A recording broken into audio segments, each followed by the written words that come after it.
Okay, let's just dive right into this explainer. Today, we're going to methodically break down what is, honestly, the most passionate, hotly contested debate in the entire history of sports: Pele versus Maradona.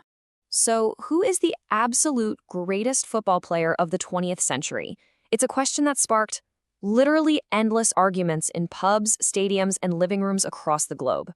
As your strictly neutral referee today, we're going to examine the hard facts, the numbers, and the immense cultural impact of both legends to figure out exactly why this rivalry is just so monumental. Here is our fight card for today's explainer. 1. The ultimate football rivalry. 2. The magic of number 10. 3. The tale of the tape. 4. The king and the rebel. And 5. Award of the century. Let's get to it. Section 1. The ultimate football rivalry. To really get this debate, you have to understand how it builds from a regional turf war into this massive global phenomenon. The animosity isn't just between the two players, it's deeply embedded in the fan cultures themselves. On one hand, you've got Brazilian fans famously chanting about Pele's insane milestone of 1,000 goals. And on the flip side, you have Argentine fans proudly singing their anthems, absolutely convinced that Maradona is undeniably the greater of the two. And that brilliantly illustrates our first big takeaway. This debate isn't just about two guys, it's a cultural microcosm. It's the physical, living embodiment of the historical friction between two fiercely proud South American footballing nations, Brazil and Argentina. Grasping that geopolitical passion is totally vital, because it actually laid the groundwork for how we view modern global rivalries today. Section 2. The magic of number 10. Before we compare the men themselves, we absolutely have to talk about the legendary jersey that inextricably links them. And what's wild here is that the most iconic jersey in sports history, the number 10, was born out of a total bureaucratic accident. Seriously.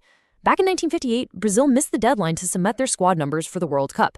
A FIFA official literally just had to randomly assign the numbers, and by pure chance, a 17-year-old kid named Pele ended up with the number 10 shirt. Talk about a happy accident changing football history, right? Pele immortalized that shirt as a teenager, turning it into a global symbol of pure brilliance and creativity. Then, decades later, Maradona inherits that exact same number, but he adds this heavy layer of team leadership and sheer responsibility, famously carrying his teams to victory. Together, they cemented number 10 as the undisputed uniform of the ultimate football genius. Section 3. The tale of the tape. All right, moment of truth time. When we look at the raw numbers, a super crucial contrast emerges. Both men played in 4 World Cup tournaments, but look at the efficiency difference here. Pelé scored 12 goals in just 14 matches. That is a staggering 0.86 goals per 90 minutes. Plus, he won 2 World Cups where he actively played in the finals, all while keeping an absolutely unblemished disciplinary record. 0 red or yellow cards.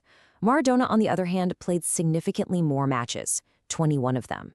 He acted as this relentless playmaker, captaining his side a record 16 times under men's pressure and winning the tournament once.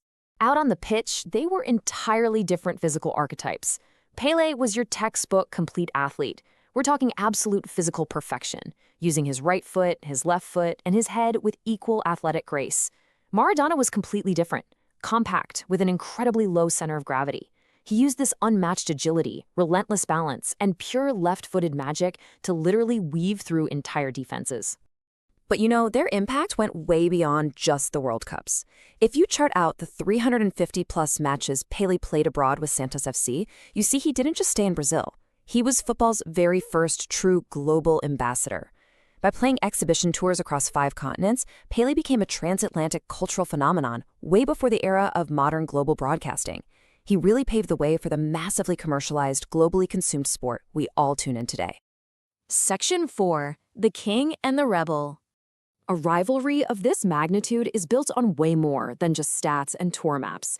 It's built on deeply contrasting, larger-than-life personalities. Honestly, you could not script a better literary contrast. In one corner, you have the establishment king, Pele, a devout Catholic and official ambassador for FIFA who deliberately maintained a very clean, highly corporate image. In the other corner, the people's champion, Maradona, a deeply flawed rebel, vehemently anti-establishment, who struggled publicly with addiction, but was fiercely beloved because he single-handedly dragged underdog teams like Napoli to unimaginable glory. Because of these massive personality clashes, their relationship actually soured pretty badly over the years. This is captured perfectly by a quote from 1982 where Pele publicly questioned Maradona, saying, "My main doubt is whether he has the sufficient greatness as a person to justify being honored by a worldwide audience." Basically, Pele felt Maradona's chaotic off-pitch behavior disqualified him from true greatness. Naturally, the rebel fired back. Maradona frequently accused Pele of being a corporate puppet who completely ignored the plight of fellow players. As Maradona succinctly put it, "We had many disagreements when we met sparks flew." He absolutely refused to bow to the Brazilians' pristine, untouchable legacy. Section 5. Award of the Century. So, all of this bubbling tension finally comes to a spectacular head at the turn of the millennium. In 2000, FIFA launched an internet poll to crown the true player of the century. The results? Staggering. Maradona absolutely crushed it. He captured a whopping 53.6% of the vote compared to Pele's 18.5%. This was heavily driven by a younger, newly online demographic who had actually watched Maradona play in the 80s and 90s and viewed him as the undisputed best. But the whiplash here is stunning. Stung by those internet results, FIFA added a second poll, a magazine and grand jury vote. And this one overwhelmingly swung back to Pele, who took nearly 73% of the vote. This second poll heavily reflected the opinions of an older, more established demographic of football journalists and officials who, you guessed it, decidedly favored the king. Faced with two vastly different results, FIFA tried to play it safe. They compromised, declaring both men joint winners of the award. But true to form, the rebel Maradona was outraged. He flat out refused to share the stage with Pele, insisting that the people's internet vote was the only one that actually mattered. Yet, surprisingly, this story has an incredibly heartwarming twist. Skip ahead to 2005, and they finally reconcile. Pele actually appeared as the very first guest on Maradona's hit television show. They put aside decades of bitter animosity, exchanged autographed national shirts, happily headed a ball back and forth on stage, and even shared a tango song with Pele playing the guitar.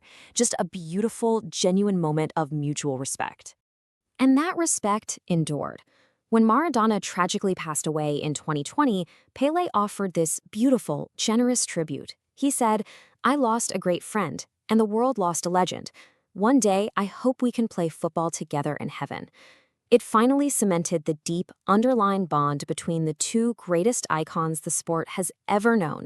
Having seen the hard stats, their massive cultural impacts, the crazy creation of the legendary number 10, and the incredibly distinct paths of the king and the rebel, I leave you with this final thought. In a rivalry defined by staggering statistics and totally opposing spirits, who do you believe truly embodies the beautiful game? Thanks for joining me on this explainer, and